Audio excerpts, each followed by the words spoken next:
भाजपनं देशभक्तीचा व्यापार मांडलाय. आता खून आणि क्रिकेट एक साथ कैसे बहेगा हे मोदींनी सांगावं. उद्धव ठाकरेंचा मोदींवरती हल्ला बोल.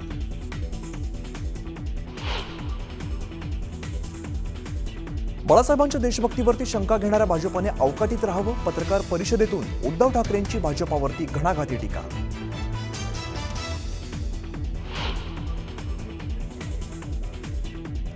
प्रकाश महाजनांची मनसेला सोडचिठ्ठी. प्रकाश महाजन यांनी दिला मनसेच्या सदस्यत्वाचा राजीनामा. राजीनाम्यामुळे चर्चांना उधाण.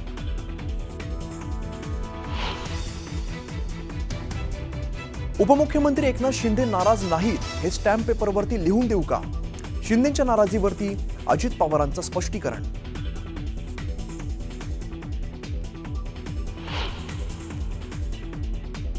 एससीबीसी आरक्षणाविरोधातील पुढील सुनावणी 4 ऑक्टोबरला. 3 प्रवर्गात मराठा समाज मागास आहे हे सिद्ध करावं लागणार.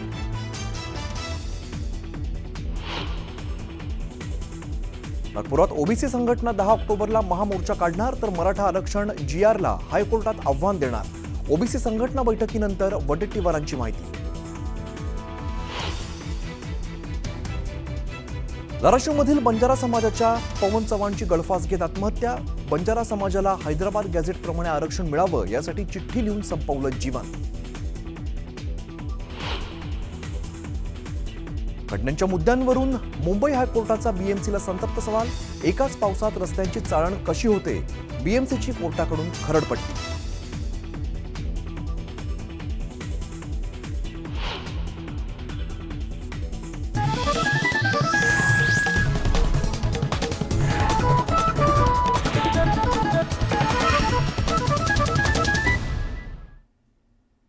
नमस्कार, मी अमित गद्रे. तुम्ही पाहता न्यूज 18 लोकमत आणि बुलेटिनमध्ये घेऊया बातम्यांचा वेगवान आढावा. एससीबीसी आरक्षणाविरोधातील पुढील सुनावणी 4 ऑक्टोबरला होणार आहे. 3 प्रवर्गात मराठा समाज मागास आहे हे सिद्ध करावं लागणार आहे. धाराशिवमध्ये बंजारा समाजाच्या तरुणाने आत्महत्या केलेली. हैदराबाद गॅझेटनुसार आरक्षण देण्याची मागणी करत आपलं जीवन संपवलंय. पवन चव्हाण असं जीवन संपवलेल्या तरुणाचं नाव आहे. कन्नड तालुक्यातील बंजारा समाजातील एका तरुणाने पायी मुंबई गाठण्याचा निर्धार केला. हैदराबाद गॅझेटनुसार एसटी प्रवर्गातून आरक्षणाची मागणी केली जाते. मराठा आंदोलकांवरील गुन्हे मागे घेण्यास विरोध नाही. मात्र ज्या शेतकऱ्यांनी आणि कष्टकऱ्यांनी अन्याय झाला म्हणून आंदोलन केलं, रास्ता रोको केला, मोर्चा काढला, त्यांच्यावरील गुन्हे सुद्धा मागे घ्या. सर्वांसाठीच हा नियम लागू करा अशी मागणी छगन भुजबळांनी केली. कोणाला नेपाळला सोडायचं आणि कोणाला नाही हे जरांगे कसं ठरवणार? अशा प्रकारची वक्तव्य जरांगेंनी टाळावीत असा सल्ला वडेट्टीवारांनी दिलाय. भुजबळ आणि जरांगेंनी वैयक्तिक टीका टाळावी असंही वडेट्टीवार म्हणाले. ओबीसीतून आरक्षण मिळावं हा जरांगे पाटलांचा हट्ट बालिशपणाचा आहे. त्यामुळे जे आर्थिक, सामाजिक आणि शैक्षणिकदृष्ट्या मागासलेले आहेत त्या मराठ्यांना आरक्षण मिळायला हवं. मात्र ओबीसींच्या कोट्यातून सरसकट मराठ्यांना आरक्षण मिळू नये अशी भूमिका ओबीसी नेते माजी महापौर राजू पाटील यांनी मांडली. नांदेडमध्ये मनोहर धोंडे यांनी मराठा आरक्षणाविरोधात याचिका दाखल केली आहे. त्यामुळे नांदेडमध्ये मराठा विरुद्ध ओबीसी असा संघर्ष निर्माण झाला. त्यामुळे धोंडे यांच्या संस्थेच्या आश्रम शाळेतून आपल्या मुलांचा टीसी काढण्यासाठी तब्बल 21 मराठा पालकांनी अर्ज केलाय. लातूरच्या बांगदरी गावात ओबीसी नेते लक्ष्मण हाके यांनी भरत कराडच्या कुटुंबियांची भेट घेतली. यावेळेला त्यांनी कराड कुटुंबियांचं सांत्वन केलंय. भरतने ओबीसी आरक्षण धोक्यात आल्याचं म्हणत आत्महत्या केली होती. मंचर शहरात पोलिसांचं कडक बंदोबस्त तैनात करण्यात आलेला. यावेळेला पोलिसांनी पथसंचलन केलंय. मंचरमध्ये एका बांधकामुळे 2 गटात वाद निर्माण झाला होता.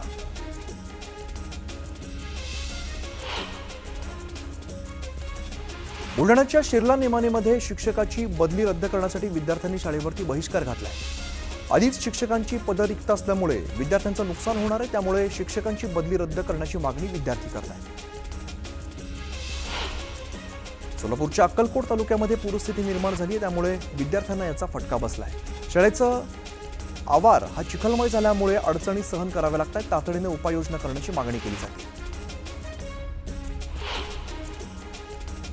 नांदेडमध्ये आश्रमशाळेतून मराठा पालकांनी टीसी काढण्यासाठी सामूहिक अर्ज केलेला आहे. संस्थाचालकांनी मराठा आरक्षणाविरोधात याचिका दाखल केल्यामुळे पालकांनी हा निर्णय घेतलाय.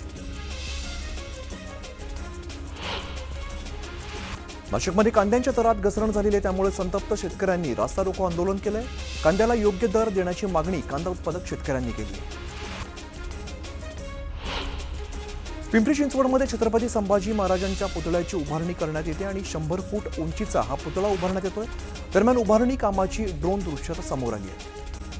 मोठ्या बातमीने आपण सुरुवात करूया। आशिया चषकामध्ये उद्या पारंपरिक प्रतिस्पर्धी आणि भारत पाकिस्तानमध्ये लढत होते, मात्र या लढतीवरून राजकीय सामना रंगलेला आहे। ऑपरेशन सिंदूरचा संदर्भ देत आणि पहलगाम हल्ल्याच्या निषेधार्थ उद्याच्या सामन्यावरून ठाकरेंच्या शिवसेनेकडून माझं कुंकू माझा देश अभियान राबवलं जात आहे। आणि याच पार्श्वभूमीवरती बोलताना उद्धव ठाकरेंनी सत्ताधारी भाजपावरती जोरदार हल्लाबोल केलाय।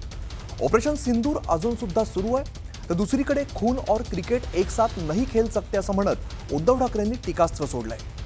तर देशभक्तीचा व्यापार केला जातोय, देशापेक्षा व्यापार महत्त्वाचा वाटतोय का, असा थेट सवाल उद्धव ठाकरेंनी केलाय।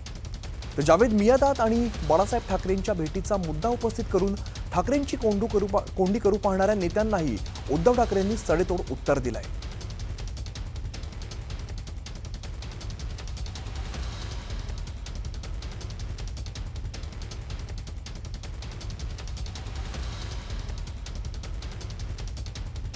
जावेद मियादाद इकडे आले होते किंवा आला होता, त्याला तोंडावरती ठामपणाने बाळासाहेबांनी सांगितलं होतं, हिंदू हृदय सम्राटांनी सांगितलं होतं की हे सगळा फालतूपणा बंद कर। जोपर्यंत पाकिस्तान आमच्या देशाशी नीट वागत नाही तोपर्यंत क्रिकेट वगैरे मी माझ्या देशात होऊ देणार नाही। दरम्यान 4 एप्रिलला मंत्री आशिष शेलार यांनी उद्धव ठाकरेंनी त्यावेळेला केलेल्या टीकेला उत्तर देताना याच भेटीचा उल्लेख केला होता। बघूया। मी आठवण करून देऊ इच्छितो, अजूनही तो फोटो विस्मृतीत गेलेला नाही।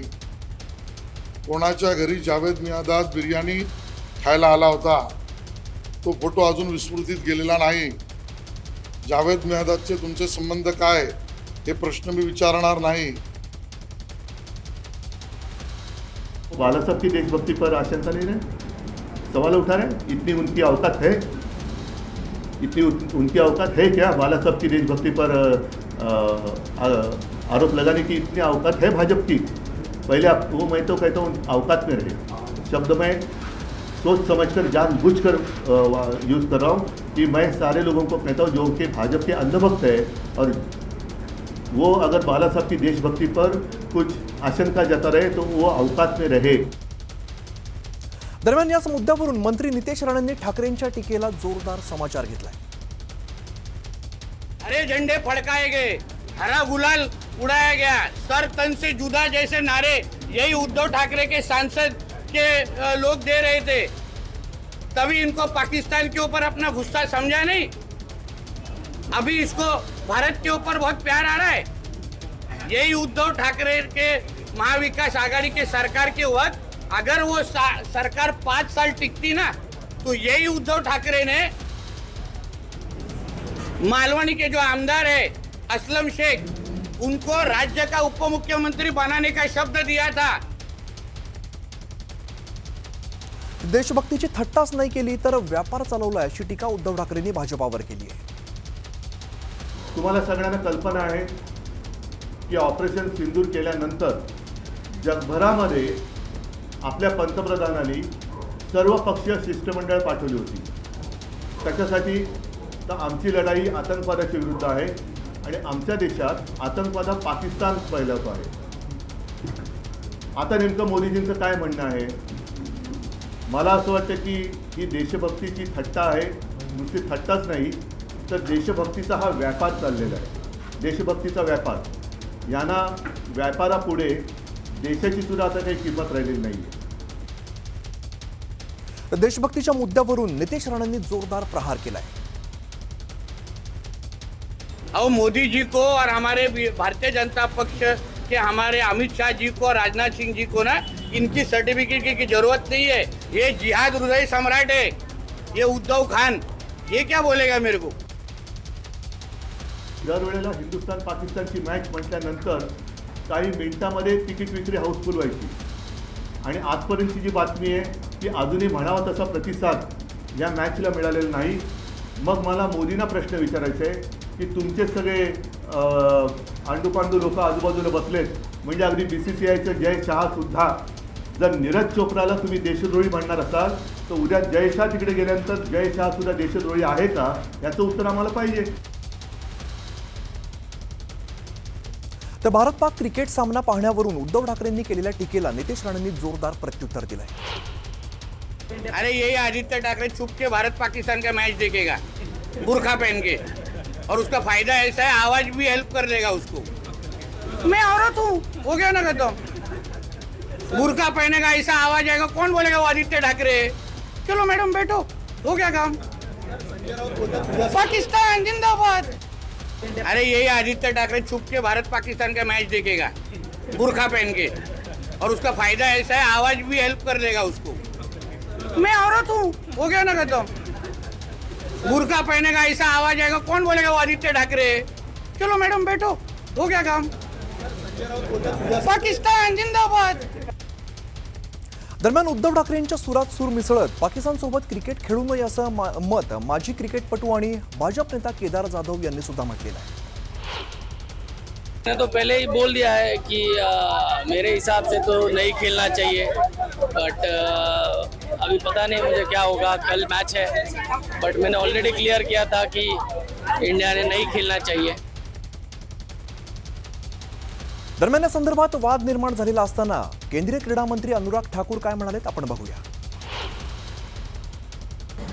मल्टीनेशनल टूर्नामेंट जहां पर एसीसी या आईसीसी करवाती है, वहां पे किसी भी देश के लिए मजबूरी या जरूरी हो जाता है भाग लेना. अगर वो नहीं लेंगे तो टूर्नामेंट से बाहर हो जाएंगे, उस मैच को छोड़ना पड़ेगा. तो वैसे दूसरी टीम को उसके पॉइंट्स भी मिल जाएंगे. तो इसकी बजाय जो आपकी प्रतिबद्धता है, चाहे कोई भी खेल है, उसमें मल्टीनेशनल टूर्नामेंट में आपको खेलना ही पड़ता है. लेकिन बायलैटरल टूर्नामेंट भारत पाकिस्तान के साथ नहीं खेलता. कई वर्षों से हमने ये निर्णय किया है कि भारत पाकिस्तान के साथ बायलैटरल नहीं खेलेगा जब तक पाकिस्तान भारत पर आतंकवादी हमले या कार्रवाई बंद नहीं करता है.